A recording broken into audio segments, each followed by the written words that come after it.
In this video, we are going to run the first Jupyter notebook.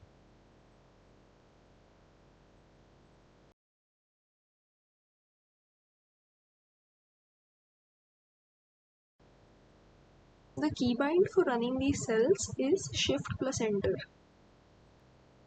So first of all, we are going to set the file attribute to current working directory because we want to make sure that all of the driver codes that we have uploaded are imported into this project. By default, the imports are made from the site packages folder in the RFSoC board file system, but we want them to be from our directory because we want to use our custom codes. And then we're going to instantiate the base overlay class. In this instantiation, we have to pass the name of the bitstream file, and we have to make sure that the hardware handoff file that we're using has the same name.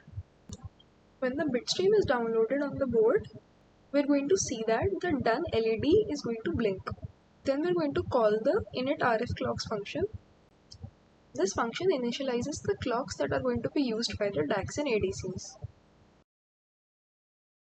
We can look at the channel descriptions of the transmitter and receiver hierarchies.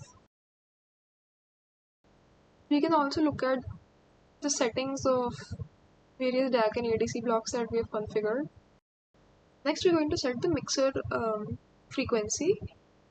So here we are transmitting two sine waves, one of 900 MHz and one of 1200 MHz.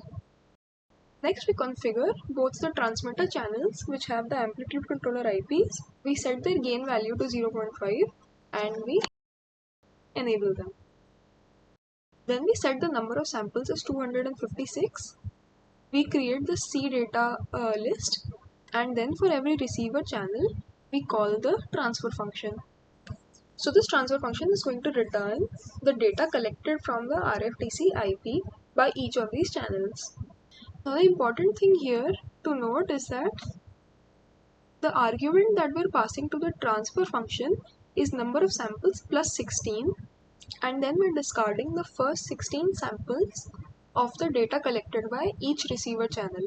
This is because our custom packet generator IP has a delay of 2 clock cycles from input to output.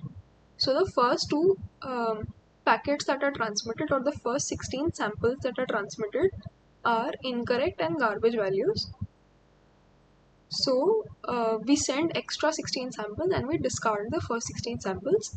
This problem is not there in the original IPs. Now we're going to plot the data collected by each receiver channel. So here we can see that ADC0 and ADC1 channels, which are not used in the design, they are not connected to any DAC channel. They return garbage data, whereas ADC2 and ADC3 channels return sine waves,